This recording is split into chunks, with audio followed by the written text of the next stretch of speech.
ನಮಸ್ತೆ ಎಲ್ಲರಿಗೂ welcome back to my YouTube channel. ಇವತ್ತಿನ ವಿಡಿಯೋದಲ್ಲಿ ಗೃಹಲಕ್ಷ್ಮಿ ಯೋಜನೆ ಹಾಗೂ ಅನ್ನಭಾಗ್ಯ ಯೋಜನೆಗೆ ಸಂಬಂಧಪಟ್ಟಂತೆ ಒಂದಷ್ಟು ಮಾಹಿತಿ ಇದೆ.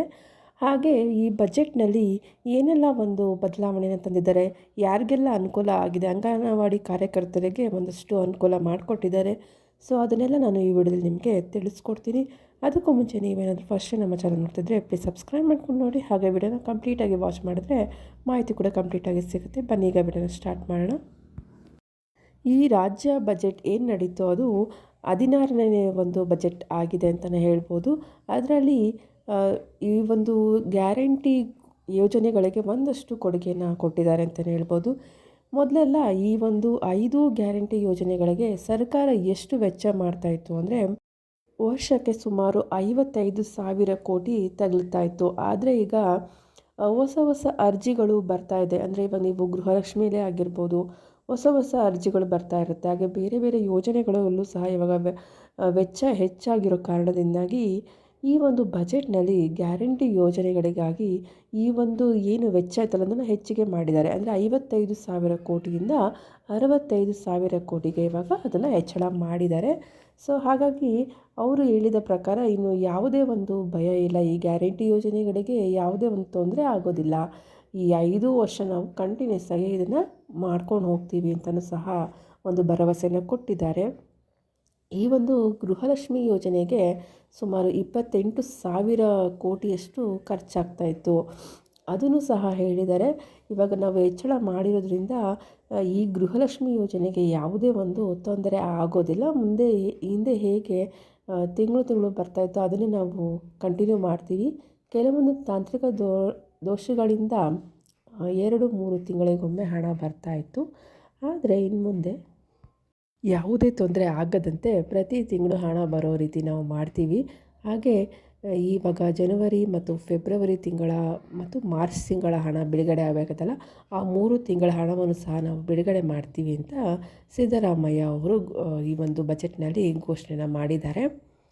ಸೊ ಹಾಗಾಗಿ ಇದು ಒಂದು ಗುಡ್ ನ್ಯೂಸ್ ಅಂತಲೇ ಹೇಳ್ಬೋದು. ಮತ್ತು ಇನ್ನೇನಪ್ಪ ಚೇಂಜಸ್ ಆಗಿದೆ ಅಂದರೆ ಅಂಗನವಾಡಿ ಕಾರ್ಯಕರ್ತರಿಗೆ ಹಾಗೂ ಬಿಸಿ ಊಟ ಕಾರ್ಯಕರ್ತರಿಗೆ ಅವರಿಗೆಲ್ಲ 1,000 ರೂಪಾಯಿ ಗೌರವಧನವನ್ನು ಹೆಚ್ಚಳ ಮಾಡಿದ್ದಾರೆ. ಅದೇ ರೀತಿಯಾಗಿ ಬಜೆಟ್ ಮಂಡನೆ ಸಮಯದಲ್ಲಿ ಲಕ್ಷ್ಮೀ ಹೆಬ್ಬಾಳ್ಕರ್ ಅವರು ಇದೇ ಉತ್ತರವನ್ನು ಕೊಟ್ಟಿದ್ದಾರೆ. ಮಾಧ್ಯಮಗಳು ಕೇಳಿದಂಥ ಪ್ರಶ್ನೆಗಳಿಗೆ ಅವರು ಹಣ ಈ ರೀತಿಯಾಗಿ ತೊಂದರೆ ಆಗ್ತಿತ್ತಲ್ಲ, ಇನ್ಮೇಲೂ ಈ ಥರ ತೊಂದರೆ ಆಗುತ್ತಾ ಬಿಡುಗಡೆ ಆಗೋದು, ಮತ್ತು ಯಾವಾಗ ಈ ಒಂದು ಬಾಕಿ ಇದ್ದಂಥ ಹಣ ಯಾವಾಗ ಬಿಡುಗಡೆ ಆಗುತ್ತೆ ಅನ್ನೋದ್ರು ಕೇಳಿದಾಗ ಅದಕ್ಕೂ ಸಹ ಅವರು ಇನ್ನು ಯಾವುದೇ ಕಾರಣಕ್ಕೂ ತೊಂದರೆ ಆಗೋದಿಲ್ಲ, ಹಾಗೆ ಏನು ಬಾಕಿ ಇದ್ದಂಥ ಕಂತುಗಳನ್ನ ನಾನು ಬಿಡುಗಡೆ ಮಾಡಿಸ್ತೀನಿ ಅಂತಲೂ ಹೇಳಿದ್ದಾರೆ. ಅಂದರೆ ನವೆಂಬರ್ ಹಾಗೂ ಡಿಸೆಂಬರ್ ತಿಂಗಳ ಹಣವನ್ನು ಬಿಡುಗಡೆ ಮಾಡಿದ್ದಾರೆ. ಇನ್ನು ಜನವರಿ ಹಾಗೂ ಫೆಬ್ರವರಿ ತಿಂಗಳ ಹಣವನ್ನು ಬಿಡುಗಡೆ ಮಾಡಬೇಕಾಗಿದೆ. ಶೀಘ್ರದಲ್ಲೇ ನಾನು ಅದನ್ನು ಬಿಡುಗಡೆ ಮಾಡಿಸ್ತೀನಿ ಅಂತ ಸಹ ಲಕ್ಷ್ಮೀ ಹೆಬ್ಬಾಳ್ಕರ್ ಅವರು ಹೇಳಿದ್ದಾರೆ. ಹಾಗೆ ಒಂದು ಭರವಸೆಯನ್ನು ಸಹ ಕೊಟ್ಟಿದ್ದಾರೆ. ಯಾವುದೇ ಕಾರಣಕ್ಕೂ ಈ ಒಂದು ಯೋಜನೆಗಳು ನಿಲ್ಲೋದಿಲ್ಲ. ಬೇರೆ ರಾಜ್ಯಗಳಲ್ಲಿ ಇದೇ ರೀತಿಯಾದಂತಹ ಯೋಜನೆಗಳನ್ನು ಸ್ಟಾರ್ಟ್ ಮಾಡಿ 2-3 ತಿಂಗಳು ಹಣವನ್ನು ಕೊಟ್ಟು ಸ್ಟಾಪ್ ಮಾಡಿದ್ದಾರೆ. ಆದರೆ ನಾವು ಆ ರೀತಿ ಮಾಡಿಲ್ಲ. ಕೆಲವೊಂದು ತಾಂತ್ರಿಕ ದೋಷಗಳಿಂದ ಹಣ ಬರೋದು ಲೇಟ್ ಆಗಿದ್ದರೂ ಸಹ ನಾವು ಅದನ್ನು ಸ್ಟಾಪ್ ಮಾಡಿಲ್ಲ ಅನ್ನೋ ಒಂದು ಭರವಸೆಯನ್ನು ಕೊಟ್ಟಿದ್ದಾರೆ. ಹಾಗೆ ಇನ್ನು ಅನ್ನಭಾಗ್ಯ ಫಲಾನುಭವಿಗಳಿಗೆ ಏನಪ್ಪ ಗುಡ್ ನ್ಯೂಸು ಅಂದರೆ ಕೆಲವು ದಿನಗಳ ಹಿಂದಷ್ಟೇ ಸೆಪ್ಟೆಂಬರ್ ತಿಂಗಳ ಈ ಒಂದು ಅಕ್ಕಿ ಹಣ ಪೆಂಡಿಂಗ್ ಹಣ ಬಿಡುಗಡೆ ಆಗಿತ್ತು.